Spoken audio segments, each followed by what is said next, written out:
নিষেধাজ্ঞা উপেক্ষা করেই ঢাকা ছাড়ছে মানুষ, ফেরিঘাটে উদ্বেগজনক ভিড়। বাড়ি ফেরা রুখতে বিজিবি মোতায়েন, দূরপাল্লার গণপরিবহন চালুর দাবি। দেশে প্রথম করোনার ভারতীয় ধরন শনাক্ত, উদ্বেগ স্বাস্থ্য বিভাগে।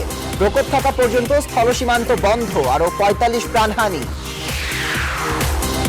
খালেদা জিয়াকে বিদেশে নেওয়ার আনুষ্ঠানিকতা পূরণ করল আইন মন্ত্রণালয়, আজ ফাইল যাবে স্বরাষ্ট্রে। পাসপোর্ট পেলেই ভিসা প্রক্রিয়া। উপাচার্য সোভানের নিয়োগ স্থগিত করল রাজশাহী বিশ্ববিদ্যালয়, কাজ শুরু তদন্ত কমিটির, শেষ না হওয়া পর্যন্ত যোগদান নয়। ৯ বছরে বিআরটি প্রকল্পের অগ্রগতি মাত্র ৫২ ভাগ, ১ বছরে ৪৮ ভাগ কাজ শেষ করা অসম্ভব, ফের মেয়াদ বাড়ানোর আভাস প্রকল্প পরিচালকের। করোনার প্রকোপেও রেমিটেন্স প্রবাহের রেকর্ড, কাজে লাগাতে প্রশিক্ষণের তাগিদ বিশেষজ্ঞদের, প্রবাসীদের সহায়তা দিতে অ্যাপসের উদ্বোধন। এবং বিশ্বকাপ বাছাই ৩৩ সদস্যের প্রাথমিক দল ঘোষণা বাফুফের। শ্রীলঙ্কার সঙ্গে ওয়ানডে ঘিরে টাইগারদের অনুশীলন, সিরিজ নিয়ে আশাবাদী বিসিবি।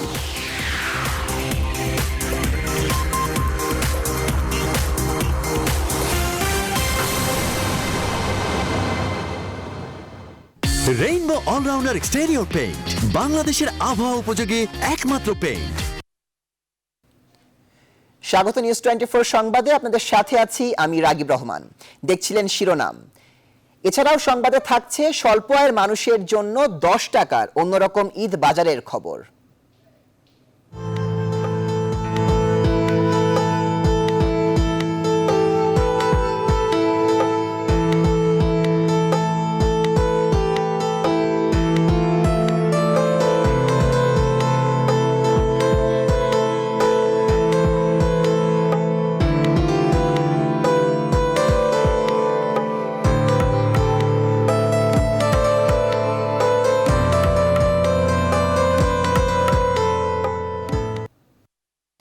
এবার বিস্তারিত।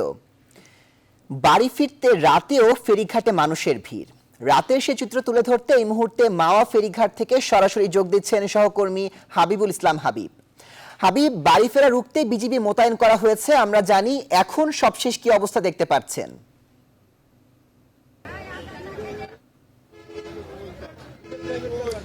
ধন্যবাদ রাগিব আপনাকে। আমি আসলে এখানে আসার পর থেকে আমি বিজিবি মোতায়েনের যে বিষয়টি সেটাই মূলত খোঁজাখুঁজি করছিলাম, কারণ যেহেতু বাড়ি যাওয়া নিষেধ, অর্থাৎ গণপরিবহন চলাচল নিষিদ্ধ করা হয়েছে এই করোনার কারণে, যার ফলে কিন্তু বেসামরিক যে আইন শৃঙ্খলা বাহিনী আছে তাদেরকে সহযোগিতার জন্য বিজিবি মোতায়েন করা হয়েছে আজকে সন্ধ্যা থেকে। কিন্তু এখানে এসে এখনো পর্যন্ত বিজিবি আমি দেখা পাইনি। এখানকার যারা আইন শৃঙ্খলা বাহিনী, বিশেষ করে পুলিশের সদস্য রয়েছেন, তাদের সাথে আমি কথা বলেছি, তারা আমাকে জানিয়েছেন যে এখনও কোনো বিজিবি সদস্য তারাও দেখেননি। আর একটি বিষয় যে আপনি দেখছেন, যে আমি একটু দেখাতে চাই যে এখন একটি ফেরি এখানে ঘাটে ভিড়েছে এবং সেই ফেরিটিতে মূলত যাওয়ার জন্য মানুষ এখন উঠছেন। কিছুক্ষণের মধ্যে ফেরিটি এখান থেকে ছেড়ে যাবে, অর্থাৎ মাওয়া ঘাটের শিমুলিয়া যে ঘাট সেটিতে আমরা রয়েছি। আপনি দেখছেন যে এই মুহূর্তে কিন্তু মানুষের যে উপস্থিতি, দিনের বেলায় যে উপচে পড়া ভিড় ছিল সেটি অবশ্য নেই। তারপরও আমি আপনাকে বলবো যে মানুষ কিন্তু একেবারেই এক ধরনের অনিশ্চয়তার মধ্যে আসছেন। তারা কিভাবে বাড়ি যাবেন বা কোন পরিবহনে যাবেন, গণপরিবহন না থাকলেও তাদের মুখে আসলে এক ধরনের বাড়ি যাওয়ার যে মানে আকর্ষণ বা ঈদকে সামনে রেখে যে বাড়ি যাওয়ার যে চাওয়া পাওয়া, সেটিকে মূলত কাজে লাগিয়ে বা সেটিকে সামনে রেখে তারা ছুটে এসেছেন এই গভীর রাতে। একটু একজন বাইক চালক, বিশেষ করে এখানে যারা আসছেন তারা বেশিরভাগই বাইকে আসছেন এবং ট্রাকে কেউ বা বিভিন্নভাবে আসছেন। তো এমন একজনের সাথে একটু কথা বলতে চাই। আসলে আপনি যেহেতু ঈদের সময় গণপরিবহন চলাচল নিষিদ্ধ, আপনি মাস্ক নেই মুখে, কিভাবে বাড়ি যাবেন বা কোথায় যাচ্ছেন আপনি? কাঠের বাড়ি ফিরে গেলে আমার বাসা, কালকে তো লকডাউন, এই জন্য আগে রাতে চলে আসি। মুখে মাস্ক নেই কেন? মাস্ক পকেটে রাখছি। আচ্ছা, আপনার বাড়ি কোথায়? কাঠের বাড়ি ফেরিঘাট। আচ্ছা, আসলে এইভাবেই কিন্তু মানুষ এখানে আসছেন বিভিন্নভাবে। তারা, আপনি দেখছেন যে অনেকেই মুখে স্বাস্থ্যবিধির যে বিষয়টি অনেকের মধ্যে সেটি দেখছি না, কারণ আসলে এইভাবে বাড়ি ফেরার যে মানুষের মধ্যে যে উত্তেজনা, সেটি এর মধ্যে স্বাস্থ্যবিধি আসলে কতটা মানা সম্ভব সেটি কিন্তু একটি দেখার বিষয়। আর একটি বিষয় যে যদিও গণপরিবহন নেই, তারপরেও মানুষ আসছেন। তারা বলছেন যে আসলে ওই বিভিন্নভাবে প্রাইভেট কার অথবা মাইক্রো অথবা অ্যাম্বুলেন্সে করে এবং নানানভাবে তারা যাচ্ছেন। আমি আরেকজনের সাথে একটু কথা বলতে চাই। ভাই, কোথায় যাবেন আপনি?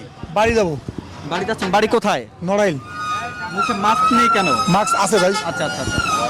তো ভাই, এই যে হেলমেট ছিল তো? আচ্ছা, এই এত গভীর রাতে যাবেন, কোনো ঝুঁকি আছে কিনা? ঝুঁকি তো ভাই আপনাদের জন্যই হয়, কারণ আপনারা সংবাদে যাওয়া হয় তার থেকে বেশি বাড়াই বলেন, যার কারণে দিনে আমরা যাইতে পারি না। আপনি তো এই রাতে যাচ্ছেন, মানে কোনো ধরনের ঝুঁকি ফিল করেন কিনা, বা আপনার জন্য এটি ঠিক হচ্ছে কিনা? করোনায় যেহেতু বাড়ি যাওয়া বা একেবারে চলাচলে নিষিদ্ধ এক ধরনের, সবার স্বাস্থ্যবিধি মানার কথা বলা হচ্ছে, আপনি মানছেন? ভাই, স্বাস্থ্যবিধি কোথাও মানা হচ্ছে না, কোথাও স্বাস্থ্যবিধি মানা হচ্ছে না। আমরা কেউ মানতে মানে আপনি মানছেন না কেন? আপনি মানছেন না কেন? আমি একা মাইনে কি হবে? আপনিও তো ঠিকমতো মানছেন, আপনার তাতে গ্লাস নাই। গ্লাভসের বিষয়টা, মানুষের মাধ্যমে আছে গ্লাভসের চেয়েও জরুরি মাস্ক, আপনি সেটাই তো পরে। ভাই, আপনারা সঠিকভাবে এই সংবাদগুলো মানে প্রচার আচ্ছা, করেন। ব্যাপারটা বুঝছেন? আমি আরেকজনের সাথে একটু কথা বলতে চাই। আপনি কোথায় যাবেন আঙ্কেল? বরিশাল যাব, বরিশাল যাব। বরিশাল কিভাবে যাবেন? দেখি কিভাবে যাওয়া যায়। এই পর্যন্ত কিভাবে আসছেন? আসছি সিএনজি করে, সিএনজি করে। ভাড়া কত নিয়েছে? 100 টাকা। এরপরে কিভাবে যাবেন? মা ফেরিঘাট পার হয়ে কিভাবে যাবেন? কিভাবে দেবে যাবো তা তো বলতে পারবো না। জানেন না? তারপরেও কেন যাচ্ছেন করোনার মধ্যে? যেতে হবে সেজন্য যাচ্ছি। কি যে এখানে ঈদের কারণে? ঈদের কারণে বাচ্চা জন্য পোলাপান বাড়ি যাচ্ছেন, তাই জি তো? বাচ্চা পোলাপান দেশে রয়েছে এই জন্য। আমি আরো একজনের সাথে একটু কথা বলতে চাই। আর এই মুহূর্তে যেহেতু ফেরিটি ছেড়ে দেওয়ার জন্য যে এখানে তোড়জোড়, সেটি মূলত চলছে। তো আমরা এখন যে ফেরির পরে রয়েছি, আপনি দেখছেন যে ফেরিতে যে সমস্ত গাড়িগুলো রয়েছে, পরিবহনগুলো, সেগুলো বেশিরভাগই কিন্তু অ্যাম্বুলেন্স। আর এছাড়া এখানে রয়েছে বিশেষ করে ট্রাক। যদিও ফেরি চলাচল দিনের বেলায় কিন্তু নিষিদ্ধ করা হয়েছিল, তারপরেও মানুষের যে উপচে পড়া ভিড়, সেই ভিড়কে কেন্দ্র করে কিন্তু মূলত ফেরি কিছুক্ষণ পর পরই ছাড়ার একটা আমরা নির্দেশনা দেখেছি। মানুষের যে ভোগান্তি, সেই ভোগান্তিকে কিছুটা প্রশমনের জন্য মূলত ফেরি ছেড়ে দেওয়া হয়েছে। আর একটি বিষয়, আমরা এখানে যারা ফেরি কর্তৃপক্ষ, এখানে 3টি ঘাট থেকে মূলত ফেরি ছাড়া হচ্ছে একের পর এক। তবে ফেরি ছাড়া এখানে অন্যান্য যে লঞ্চ বা স্টিমার অথবা যে স্পিড বোটগুলো এখান থেকে চলাচল করে থাকে, সেগুলো কিন্তু ছাড়তে দেওয়া হচ্ছে না, এমনটি আমরা শুনেছি। তবে এখানে এখনো পর্যন্ত আমরা কোনো স্পিড বোট বা লঞ্চ ছাড়ার দৃশ্য আমরা দেখি নাই। আপনারা দেখছেন যে মানুষ কিন্তু নানানভাবে, নানান উপায়ে মূলত তারা বাড়িতে যাওয়ার যে পরিবারের সাথে ঈদের যে আনন্দ ভাগাভাগি করার জন্য মূলত তারা যে কোনোভাবে তারা যাইতে চাইছেন।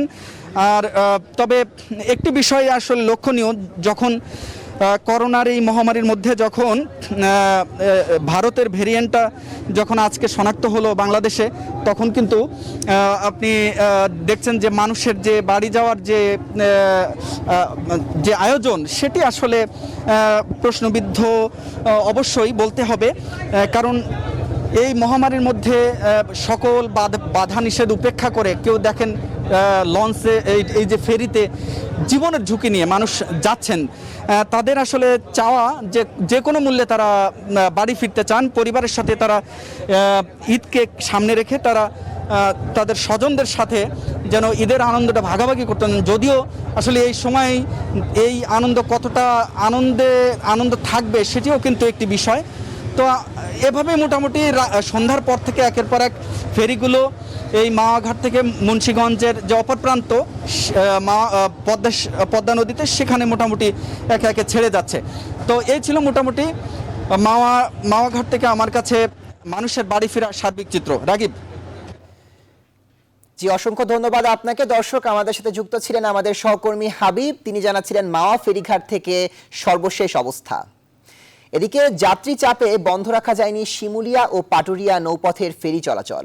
হাজারো ঘরমুখো মানুষ আর মরদেহবাহী অ্যাম্বুলেন্স পারাপারে শনিবার 2 রুটে মোট 5টি ফেরি চলাচলে বাধ্য হয় বিআইডব্লিউটিসি। সীমাহীন দুর্ভোগ মাথায় নিয়েও পদ্মার 2 রুটেই যাত্রী ও যানবাহনের উপচে পড়া ভিড় দেখা যায়। এদিকে ঘরমুখো মানুষের ঢল ঠেকাতে পাটুরিয়া, দৌলতদিয়া ও শিমুলিয়া বাংলাবাজার ফেরিঘাটে শনিবার রাত থেকেই বিজিবি মোতায়েন করা হয়েছে। নাজমুল হুদাকে সাথে নিয়ে আরেফিন শাকিল জানাচ্ছেন বিস্তারিত। বিআইডব্লিউটিসি এর মধ্যরাতে নিষেধাজ্ঞা টিকেনি 10 ঘন্টাও। শনিবার সকাল থেকে মরদেহবাহী অ্যাম্বুলেন্সের সারি আর হাজারো ঘরমুখ মানুষের চাপে নিষেধাজ্ঞা তুলে দিয়ে প্রথমে কুঞ্জলতা নামের একটি ফেরি চলাচলের অনুমতি দেয় বিআইডব্লিউটিসি। এরপর একে একে এনায়েতপুরী ও শাহপাড়া নামে দুটি ফেরিতে শিমুলিয়া ঘাট পার হন হাজারো যাত্রী আর কয়েকশো ছোট বড় বাহন। ফেরি চলাচল বন্ধ থাকার ঘোষণার পরও সকাল থেকে শিমুলিয়া ঘাট অভিমুখী মানুষের ঢল নামে। তপ্ত গরমে কেউ প্রয়োজনে, বাকিরা ঈদের ছুটিতে বাড়ির পথে রওনা হয়ে পদ্মা পার হন অন্তত 6 থেকে 8 ঘন্টা অপেক্ষা করে। প্রত্যেকটা ডিস্ট্রিক্টে গাড়ি চলে এরকম আমরা জানি, বিদায় আমরা আসছি। এখন এখানে আইসা দেখি ফেরি বন্ধ। ঢাকাতে মুহূর্তে কেউ নাই, সেজন্য আমাকে ছুটি দিয়ে দিয়েছে, আমার এই কারণে যাওয়া লাগছে। উৎসব কোথায় পাই আপনার? আমাদের কারো আছে, আমাদের সাথে আমার ভাই মারা গেছে, আমার বাড়ি যেতে হবে, এখন আমি বাড়ি যেতে পারতাছি না। তবে সবচাইতে বেশি ভোগান্তিতে পড়েন স্বজনহারা মানুষ। অ্যাম্বুলেন্সের দীর্ঘ সময় আটকে থাকায় অনেক মরদেহ পচে যাওয়ার উপক্রম হয়। উপায়ন্তর না দেখে বাবার লাশ নিয়ে বিকল্প পথে ছোটেন নাটোরের বাসিন্দা বাবুল মণ্ডল। 3টের সময় আসছি এখানে ঘাটে লাশ নিয়ে, প্রশাসনের জানাইছি, এরপর আপনার 99 আগে ফোন দিছি, এমন তো কোনো উপকার কে থেকে পাই নাই। 2 ঘন্টা যাবত বসে আছি ঘাটে, কোনো ফেরি নাই, ফেরি কখন ছাড়ে তাও জানি না। ডেড বডির অবস্থা তো কন্ডিশন খারাপ, এখন এরকম যদি থাকা যায় তাহলে তো ডেড বডিতে গন্ধ বেরিয়ে যাবে, তবে আশেপাশে তো লোক তো যাওয়া যাবে না। পূর্ব ঘোষণা অনুযায়ী শনিবার সকাল থেকে পাটুরিয়া দৌলদিয়া ফেরিঘাটে চলাচল পুরোপুরি বন্ধ থাকলেও মানুষের চাপে দুটি ফেরি চলাচলের অনুমতি দিতে বাধ্য হয় বিআইডব্লিউটিসি। আরিফিন শাকিল, নিউজ 24, মুন্সিগঞ্জ। শুধু ফেরি নয়, সড়ক পথেও বাড়ি যাচ্ছেন মানুষ। যে যেভাবে পারছেন পরিবহন খুঁজে নিচ্ছেন। রাজধানী থেকে উত্তরের বিভিন্ন জেলায় যাওয়ার প্রধান রুট গাবতলীতে শনিবার শত শত মানুষকে বাড়ির পথ ধরতে দেখা যায়। কয়েকজন একত্র হয়ে কিংবা 2 পরিবারের মানুষ এক হয়ে গাড়ি ভাড়া করেছেন, আবার অনেকে মোটরসাইকেলে ঝুঁকি নিয়ে রওনা হয়েছেন। গাড়ি ভাড়া করতে অনেকে সামাজিক মাধ্যমে যাত্রী খুঁজছেন বলেও জানান। বাস না থাকায় প্রাইভেট কার ও মাইক্রোবাসগুলোই এখন প্রধান মাধ্যম হয়ে দাঁড়িয়েছে।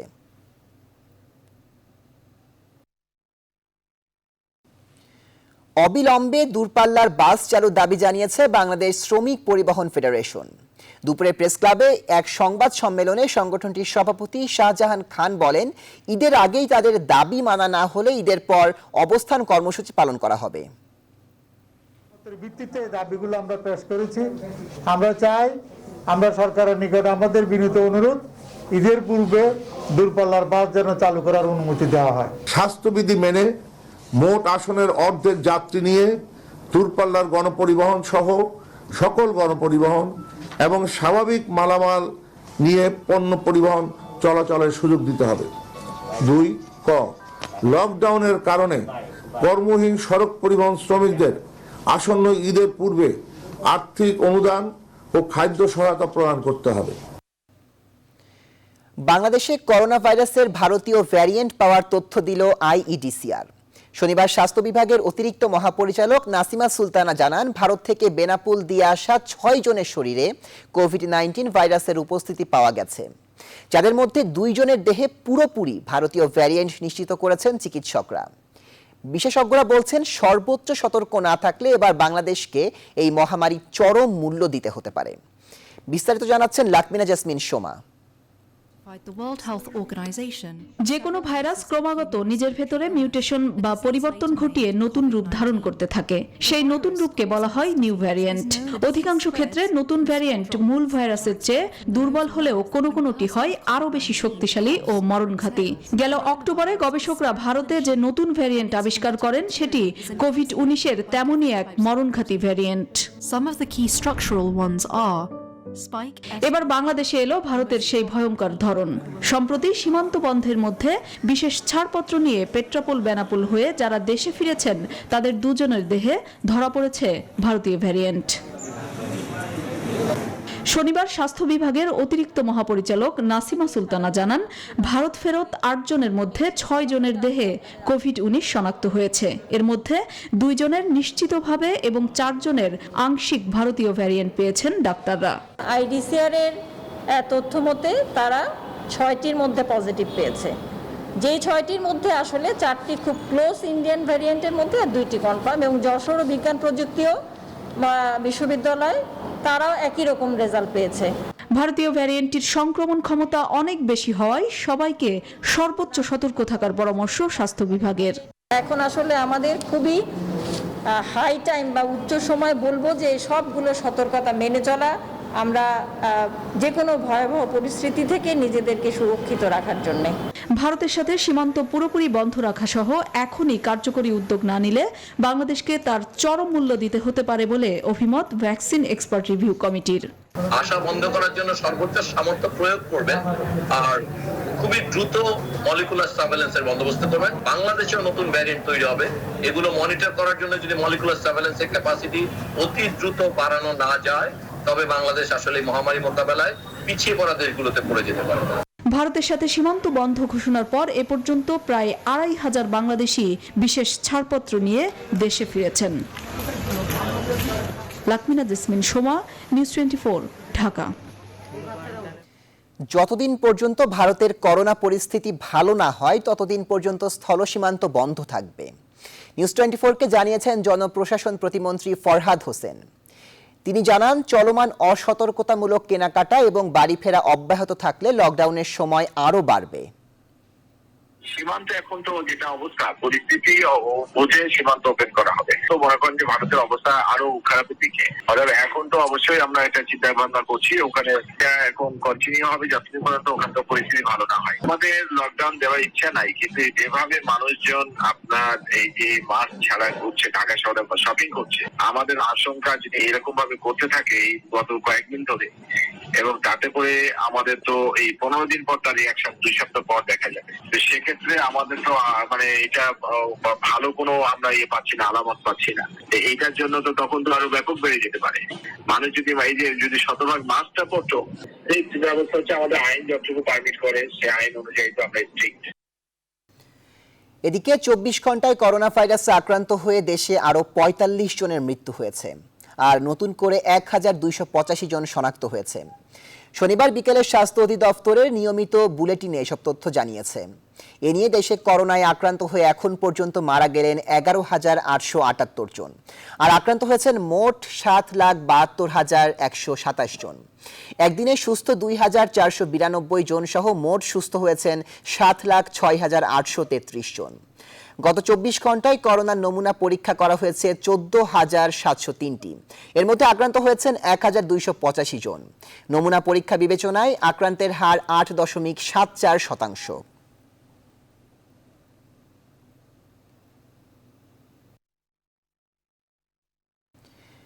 খালেদা জিয়ার স্বাস্থ্যের সবশেষ অবস্থা বিবেচনায় বৈঠকে বসেছেন মেডিকেল বোর্ডের সদস্যরা। এদিকে তার আবেদনপত্র স্বরাষ্ট্র মন্ত্রণালয়ে পাঠানো হয়েছে বলে জানিয়েছেন আইনমন্ত্রী। খালেদা জিয়ার উন্নত চিকিৎসার জন্য দ্রুত বিদেশে পাঠানোর ব্যবস্থা নিতে সরকারের প্রতি আহ্বান জানিয়েছেন গণস্বাস্থ্য কেন্দ্রের প্রতিষ্ঠাতা ডক্টর জাফরুল্লাহ চৌধুরী। তৌহিদ শান্ত জানাচ্ছেন বিস্তারিত।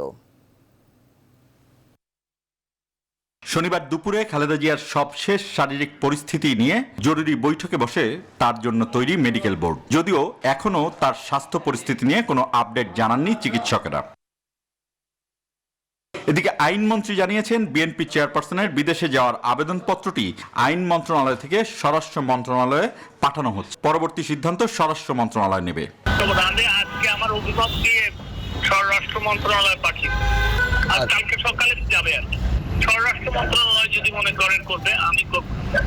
রাজধানীতে এক অনুষ্ঠানে বেগম জিয়ার স্বাস্থ্য পরিস্থিতি বিবেচনায় তাকে বিদেশে পাঠানোর জন্য সরকারের প্রতি আহ্বান জানিয়েছেন ডাক্তার জাফরুল্লাহ চৌধুরী। খালেদা জিয়ার শারীরিক অবস্থাটা যে যাই বলুক খুব ভালো নয়। এটাকে যদি এখনই এটা যে কোনো দিকে যেতে পারে, ওনাকে জামিনটা দিয়ে এইসব বাকবিতণ্ডা না করে, চতুরতা না করে উনি যেখানে যাবে যাক। শনিবার সকালে কুষ্টিয়াতে একটি হাসপাতাল উদ্বোধন করেন আওয়ামী লীগের যুগ্ম সাধারণ সম্পাদক মাহবুবুল আলম হানিফ। তিনি মনে করেন দেশেই খালেদা জিয়ার সর্বোচ্চ চিকিৎসা সম্ভব। তার স্বাস্থ্য ব্যবস্থা নিয়ে এটা তার দলের নেতারা যতখানি উদ্বিগ্ন, তার চেয়ে অনেক বেশি ব্যস্ততারা তার স্বাস্থ্য ব্যবস্থা নিয়ে রাজনীতি করার ব্যাপারে বেশি আগ্রহী। তবে সরকারের অনুমতির বাইরেও বিদেশে নেয়ার বিষয়ে বেগম জিয়ার পরিবার এখনো যেসব বিষয় নিশ্চিত করতে পারেনি সেগুলো হলো তার পাসপোর্টের মেয়াদ বাড়ানো হয়েছে কিনা, ইউরোপের কোনো দেশে নেওয়া হলে সেখানে বাংলাদেশি হিসেবে তাকে প্রচলিত বিধিনিষেধ মানতে হবে কিনা, সর্বোপরি দীর্ঘ সময় উড়োজাহাজে ভ্রমণে খালেদা জিয়ার শরীর এই মুহূর্তে উপযোগী কিনা। তবে যুক্তরাজ্য খালেদা জিয়ার দ্রুত ভিসা দেওয়ার বিষয়টি বিবেচনা করবে এমন আভাস মিলেছে ঢাকার ব্রিটিশ হাই কমিশন থেকে। তৌহিদ শান্ত, নিউজ 24, ঢাকা। উপাচার্য আব্দুস সোবহানের নিয়োগ স্থগিত করে বিজ্ঞপ্তি জারি করেছে রাজশাহী বিশ্ববিদ্যালয় প্রশাসন। শিক্ষা মন্ত্রণালয়ের চূড়ান্ত সিদ্ধান্তের আগে কাউকে যোগদান করতেও নিষেধ করা হয়েছে। এদিকে মন্ত্রণালয়ের তদন্ত কমিটি ওই নিয়োগ কাণ্ড নিয়ে তাদের কাজ শুরু করেছে। মন্ত্রণালয়ের নির্দেশনা অনুসারে কাজ চলবে বলে জানিয়েছেন সদস্যরা। কাজী সাহিদের তথ্য ছবিতে ডেস্ক রিপোর্ট। শনিবার বিকেলে রেজিস্ট্রার আব্দুস সালামের স্বাক্ষর করা এই বিজ্ঞপ্তি জারি করে রাজশাহী বিশ্ববিদ্যালয় প্রশাসন। এখানে এডহক ভিত্তিতে 141 জনের নিয়োগ নিয়ে সদ্য বিদায় নেওয়া উপাচার্য আব্দুস সোবহানের সিদ্ধান্ত স্থগিতের কথা জানানো হয়। একই সঙ্গে এ ব্যাপারে শিক্ষা মন্ত্রণালয়ের চূড়ান্ত সিদ্ধান্তের আগে কারো যোগদান এবং সংশ্লিষ্ট সব কাজ বন্ধ রাখার নির্দেশনা জারি করা হয়।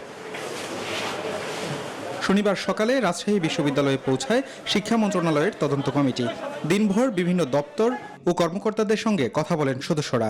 বিকেলে সংবাদ মাধ্যমকে জানান পুরোপুরি নিরপেক্ষ থেকে কাজ করবেন তারা। বর্তমানে যে পরিস্থিতি হয়েছে এই পরিস্থিতির আলোকে শিক্ষা মন্ত্রণালয় একটি তদন্ত কমিটি গঠন করেছে। সেই তদন্ত কমিটির সদস্য হিসেবে আমরা এখানে এসেছি। মন্ত্রণালয় যে কথা বলেছে সেই অনুযায়ী আমরা এর সাথে সংশ্লিষ্ট যারা রয়েছে সবার সাথে আমরা কথা বলেছি। আমরা সকল তথ্য উপাত্ত সংগ্রহ করেছি, কাগজপত্র আমরা দেখেছি। আমরা বিষয়গুলো বিশ্লেষণ করব, অ্যানালাইসিস করে আমাদের প্রতিবেদন আমরা শিক্ষা মন্ত্রণালয়ে জমা দেব। এদিকে একই দিনে বিশ্ববিদ্যালয় ক্যাম্পাসে আসেন সদ্য সাবেক উপাচার্য আব্দুস সোবহান। সাংবাদিকদের প্রশ্নের জবাবে তিনি দাবি করেন শেষ দিনে যেসব নিয়োগ দেওয়া হয়েছে সেগুলো আগেই নিয়োগের কথা ছিল। দীর্ঘদিন ধরে এসব নিয়োগ আটকে ছিল। 2013 সালের পর 2021 সালে 8 বছরের মধ্যে কোনো নিয়োগ হয়নি। আমরা এই নিয়োগ নেওয়ার প্রক্রিয়া শুরু করেছিলাম। সেই প্রক্রিয়ার মধ্যে হঠাৎ করে করোনা আসে, এক রাতে 544 জন দিয়েছে। সেইটার কি কোনো রকম নিষেধাজ্ঞা আসছে বা সেইটা কি কোনো রকম তদন্ত কমিটি হয়েছে? তা তো হয়নি। তাহলে এখন শুধুমাত্র ছাত্রলীগকে চাকরি দেওয়ার কারণে এটা তদন্ত করতে হবে, আমি তো ব্যক্তি স্বার্থে করিনি। গেল বৃহস্পতিবার উপাচার্য আব্দুস সোবহানের শেষ কর্মদিবসে 141 জনের অ্যাডহক নিয়োগ বিজ্ঞপ্তি প্রকাশ হয়। এ নিয়ে ছাত্রলীগের দু গ্রুপের সংঘর্ষের পর সমালোচনা হয় প্রায় সব মহলে। Desk report, news 24। 9 বছরে ঢাকায় বাসের জন্য আলাদা লেন তৈরির বিআরটি প্রকল্পে অগ্রগতি মাত্র 52 ভাগ। লক্ষ্য পূরণে আগামী 1 বছরে শেষ করতে হবে বাকি 48 ভাগ কাজ। প্রকল্পের ব্যবস্থাপনা পরিচালকই আরেক দফার সময় বাড়ার ইঙ্গিত দিয়েছেন। আর যোগাযোগ বিশেষজ্ঞদের মতে এরকম একটি মেগা প্রকল্পের বাকি অর্ধেক কাজ 1 বছরে শেষ করা প্রায় অসম্ভব। প্লাবন রহমানের রিপোর্টে দেখুন বিস্তারিত। রাজধানীর বিমানবন্দর থেকে গাজীপুর পর্যন্ত পুরো সড়কই এমন ব্যস্ত দিনরাত বেশিরভাগ সময়। সঙ্গে যোগ হয়েছে করোনা মহামারী। এই বাস্তবতায়ও স্বাস্থ্যবিধি মেনে এগুচ্ছে বাস র্যাপিড ট্রানজিট বিআরটি প্রকল্পের কাজ করে 8 ঘন্টা 9 ঘন্টা। ফ্লাইওভার ব্রিজ ক্যাপের কাজ চলছে। আর কবে হবে ব্রিজের কাজ চালু না পর্যন্ত এই রাস্তা ঠিক হবে না। কষ্ট দুঃখে চলতেছি। 2012 সালে শুরু হয় দেশের প্রথম বাসের জন্য আলাদা লেন তৈরির বাস র্যাপিড ট্রানজিট বিআরটি প্রকল্প। 2016 সালে শেষ হয়ে যাওয়ার কথা ছিল ঢাকা গাজীপুর বাস র্যাপিড ট্রানজিট বিআরটি প্রকল্পের কাজ, কিন্তু কয়েক দফার সময় পিছিয়ে এখন নতুন লক্ষ্যমাত্রা 2022 সালের এপ্রিল। কাজের অগ্রগতি 51.8 ভাগ। এমন 3 ভাগে ভাগ হচ্ছে ঢাকা গাজীপুর মহাসড়ক, যার মাঝের অংশ দিয়ে চলবে বিআরটি বাস। এরই মধ্যে প্রায় 7 কিলোমিটার সড়ক এমন উন্নত মানের পিচ ঢালাই শেষ হয়েছে। আসছে জুনের মধ্যে পুরো রাস্তা এরকম করার টার্গেট কর্তৃপক্ষের। 30 জুনের মধ্যে আমরা পাবলিকের ভোগান্তিটা কমানোর জন্য এক্সিস্টিং রাস্তাটা একটা গুড শেপে নিয়ে আসবো। আর 22 এপ্রিলের মধ্যে বিআরটির যে টোটাল করিডোর, যেটা উপরে নিচে সব মিলিয়ে এটা ইনফ্রাস্ট্রাকচার কমপ্লিট হয়ে যাবে। বিভিন্ন জায়গায় মাথা তুলে দাঁড়িয়েছে এমন পিলার। পুরো পথে চলমান 6টি ফ্লাইওভার নির্মাণ কাজ। তবে 2012 থেকে 2021 এই 9 বছরে প্রকল্পের অগ্রগতি 52 ভাগ। কর্তা ব্যক্তিদের বক্তব্যে স্পষ্ট, 2022 এপ্রিলেও প্রকল্প শেষ না হওয়ার শঙ্কাই বেশি। আসলে তো এই ইস্যুর জন্য আমাদের কাজের কিছু সমস্যা হয়েছে, কোভিডের জন্য। যার জন্য এখন 22 এপ্রিল পর্যন্ত আমাদের আছে। এরপরে হয়তো আরো কিছু হয়তো বাড়ানো লাগতে পারে, কিন্তু মেজর কাজের মধ্যে হয়ে যাবে আর কি। এখন পর্যন্ত যে পরিমাণ অগ্রগতি 50% কিছু বেশি, তো সেই বাস্তবতায় আগামী বছরের এপ্রিলের মধ্যে নির্মাণ কাজ শেষ করে এটাকে অপারেশনালে নেওয়া আমার কাছে একটু উচ্চাভিলাষী মনে হচ্ছে। সেটাকে অর্জন করতে গেলেও কিন্তু আমাদের সেই পরিমাণ আয়োজন করতে হবে, নতুবা এটা অর্জন করা অত্যন্ত কঠিন। ঢাকার শাহজালাল আন্তর্জাতিক বিমানবন্দর থেকে গাজীপুর পর্যন্ত 20.5 কিলোমিটার বিআরটি প্রকল্প বাস্তবায়িত হলে দুই দিক থেকে ঘন্টায় 25,000 যাত্রী পরিবহন সম্ভব হবে বলে আশা কর্তৃপক্ষের। সেক্ষেত্রে এই পথে কাটবে দীর্ঘদিনের দুর্ভোগ। প্লাবন রহমান, নিউজ 24, গাজীপুর। একটা বিরতি নিচ্ছি, সঙ্গেই থাকুন।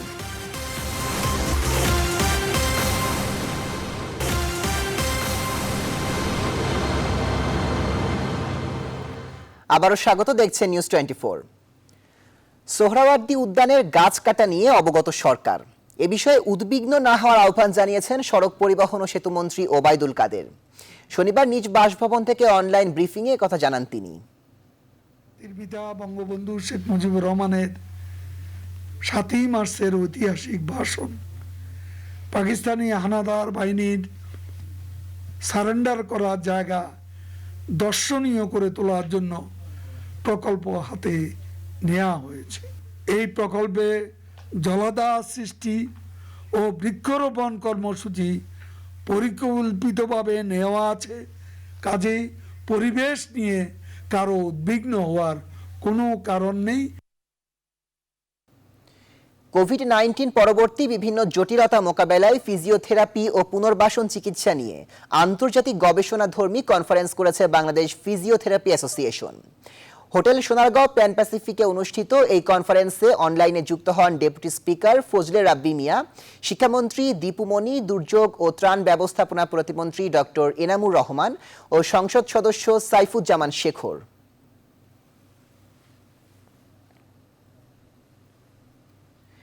করোনা মহামারীর সময়ে প্রধানমন্ত্রী শেখ হাসিনা প্রণোদনা দিয়ে বিভিন্ন খাত সচল রাখার পাশাপাশি দরিদ্র ও অসহায় মানুষদেরও খাদ্য সামগ্রী সহায়তা দিচ্ছেন। সংকটকালেও তিনি সবার কথা মনে রাখছেন। শনিবার বনানী কড়াইলে এরশাদ স্কুল মাঠে ঈদ উল ফিতর উপলক্ষে অসহায় গরিব ও দুস্থ পরিবারের মাঝে প্রধানমন্ত্রীর উপহার বস্ত্র ও খাদ্য সামগ্রী বিতরণ অনুষ্ঠানে আওয়ামী লীগ নেতারা এমন মন্তব্য করেন। এ সময় উপস্থিত ছিলেন আওয়ামী লীগের সভাপতি মণ্ডলীর সদস্য অ্যাডভোকেট জাহাঙ্গীর কবির নানক, মির্জা আজম এমপি, বনানী থানা আওয়ামী লীগের সভাপতি মফিজুর রহমান সহ আরও অনেকে।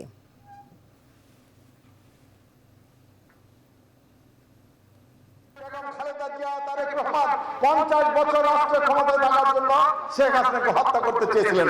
আজকে খালেদা জিয়া অসুস্থ, তাকে জামিন দিয়েছেন অসুস্থ অবস্থায় তার বিদেশে চিকিৎসা করার জন্য। শেখ হাসিনার কাছে আবেদন করেছে, আজকে সেটা তিনি বিবেচনা করছেন। করোনা আক্রান্ত হয়ে আমাদের পার্শ্ববর্তী দেশ ভারত, দিল্লি তছনছ হয়ে যাচ্ছে। একদিকে আল্লাহ তাআলার রহমত, আর একদিকে আমাদের প্রধানমন্ত্রী শেখ হাসিনার বিচক্ষণতা, সাহসিকতার কারণে, নিষ্ঠার কারণে, সততার কারণে আজকে বাংলাদেশ আমরা এইভাবে বসে আমরা কথা বলতে পারি। এবার সারার সৌজন্যে ঈদ বাজারের খবর।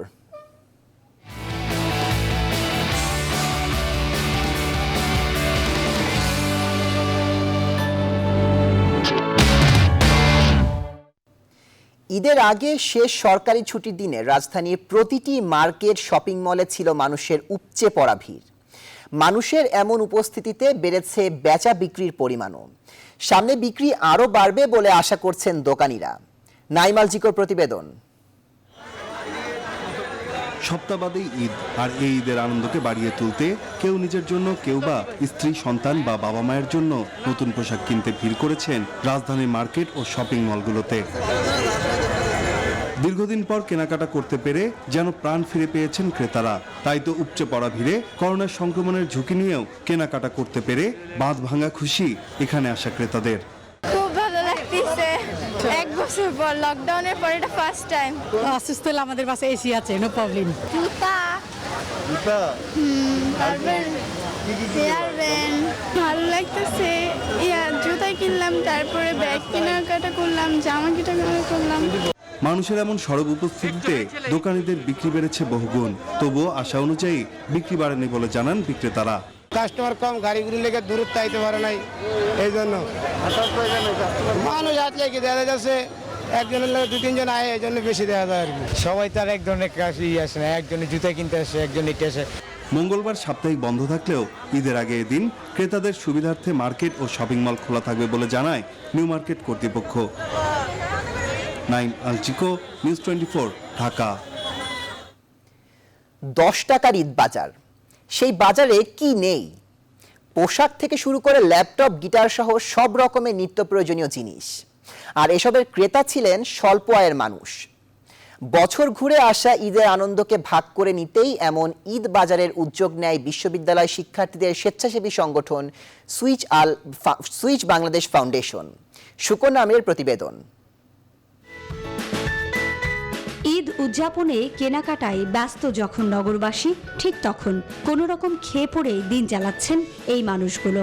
উৎসবের রং তাদের কাছে একেবারেই ম্লান, আর উচ্ছ্বাস সে তো ধরাছোঁয়ার বাইরে।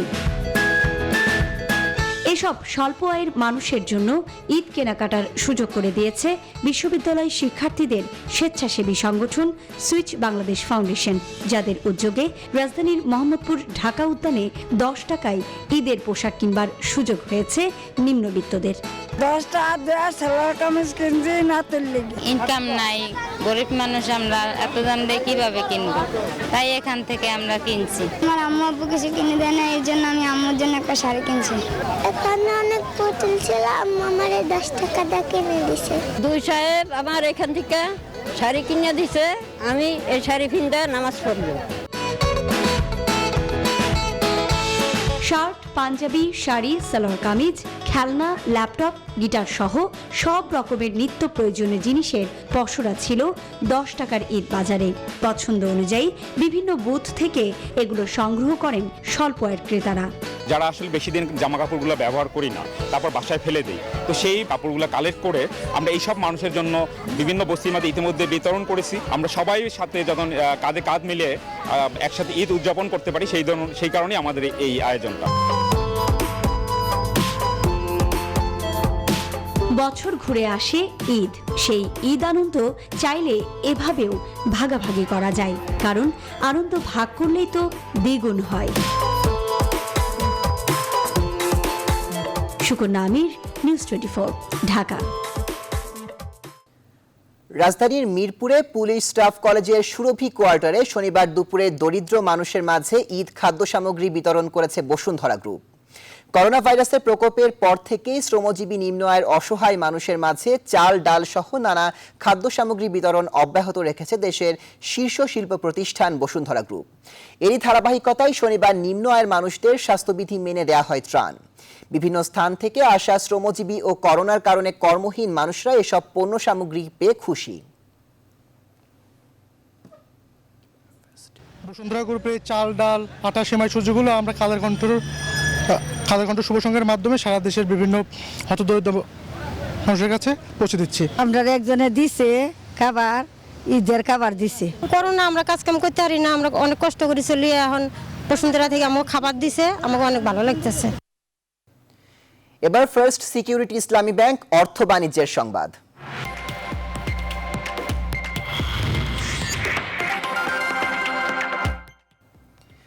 প্রবাসী কল্যাণ ও বৈদেশিক কর্মসংস্থান মন্ত্রণালয়ে উদ্বোধন করা হলো আমি প্রবাসী অ্যাপ এবং ওয়েব পোর্টাল। শনিবার সকালে ভার্চুয়াল বৈঠকে এর উদ্বোধন করেন প্রবাসী কল্যাণ মন্ত্রী ইমরান আহমদ।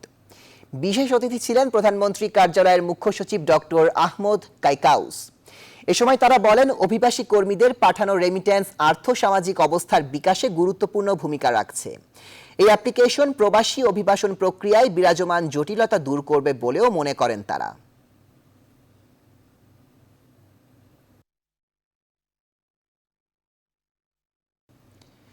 সময় হলো আরো একটি বিরতির, আমাদের সঙ্গেই থাকুন।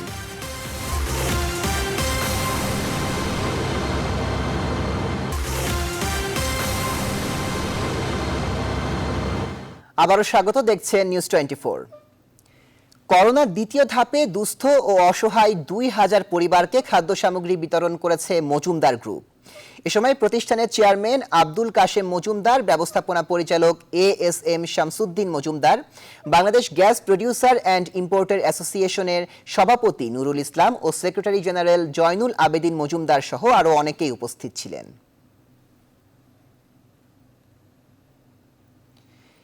বিশ্ব রেডক্রস রেড ক্রিসেন্ট দিবস পালন করেছে বাংলাদেশ রেড ক্রিসেন্ট সোসাইটি।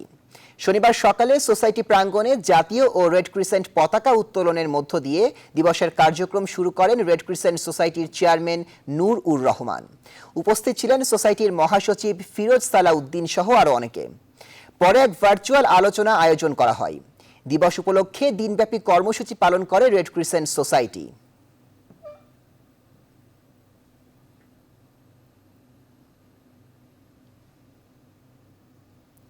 এবার প্রবাসের খবর।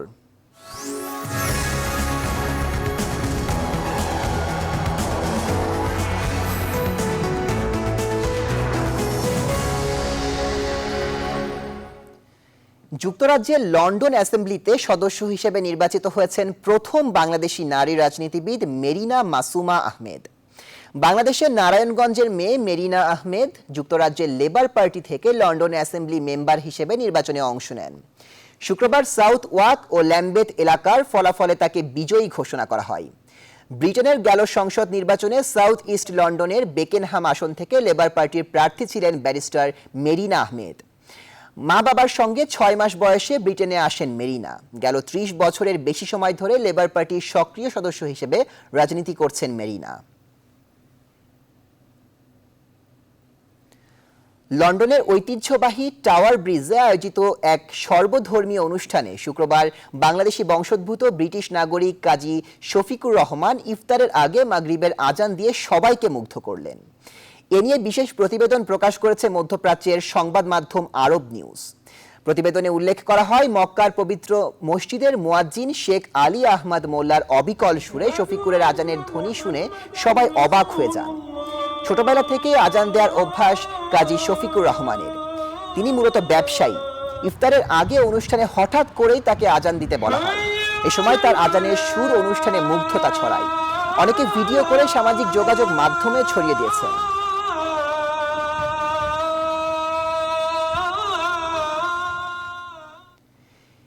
সাবেক প্রধানমন্ত্রী ও বিএনপি চেয়ারপারসন বেগম খালেদা জিয়ার রোগ মুক্তি কামনা করে সৌদি আরবের মক্কা প্রাদেশিক বিএনপির উদ্যোগে দোয়া ও ইফতার মাহফিল আয়োজন করা হয়েছে। শুক্রবার স্থানীয় এক হোটেলের বলরুমে আয়োজিত এই অনুষ্ঠানে সভাপতিত্ব করেন মক্কা প্রাদেশিক বিএনপি প্রস্তাবিত সভাপতি আবুল কালাম আজাদ। প্রধান অতিথি ছিলেন সৌদি আরব পশ্চিম অঞ্চলে বিএনপি সিনিয়র যুগ্ম সম্পাদক মোহাম্মদ শাহজাহান।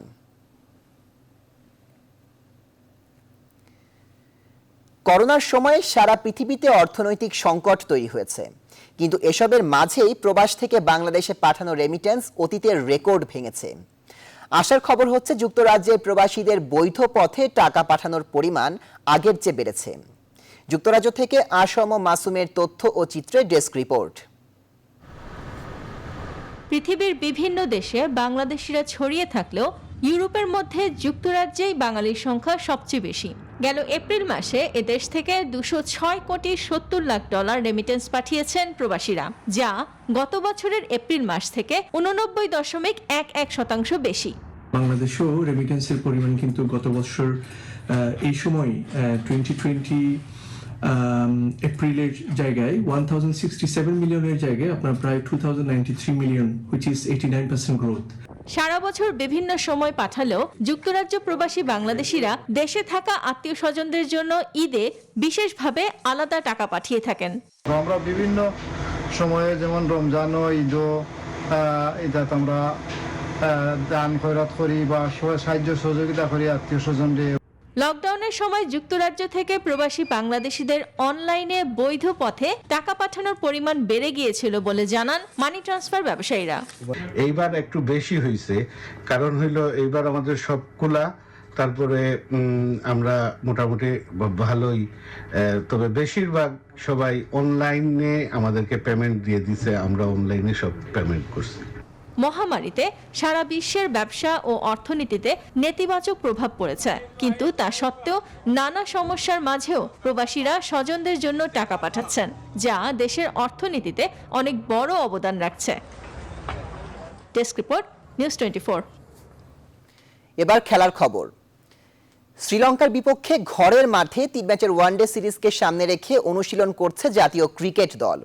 শনিবার মিরপুরের শেরেবাংলা জাতীয় ক্রিকেট স্টেডিয়ামের সেন্টার উইকেটে দীর্ঘ সময় ধরে ব্যাটিং বোলিংয়ের অনুশীলন করেন রিয়াদ আফিফরা। এদিন শ্রীলঙ্কা থেকে টেস্ট খেলে ফেরা ওয়ানডে স্কোয়াডের ক্রিকেটারদের যোগ দেওয়ার কথা থাকলেও অনুমতি না মেলায় তারা যোগ দেননি অনুশীলনে। তবে রোববারের অনুশীলনে তাদের যোগ দেওয়ার কথা বিসিবির পক্ষ থেকে জানানো হয়েছে।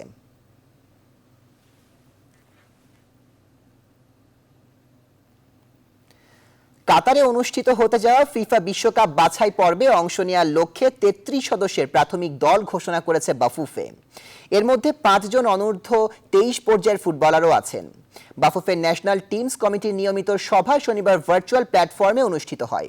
সেখানে সিদ্ধান্ত হয় বিশ্বকাপ বাছাইয়ের ক্যাম্প অনুষ্ঠিত হবে শাহবাগের ইন্টারকন্টিনেন্টাল হোটেলে। স্কোয়াডে সুযোগ পাওয়া ফুটবলাররা প্রিমিয়ার লিগের ম্যাচ শেষে জুনের 10 ও 11 তারিখে ক্যাম্পে যোগ দিবে। আগামী 3, 7 ও 15 জুন কাতারে বিশ্বকাপ বাছাইয়ে 3টি ম্যাচ খেলবে বাংলাদেশ।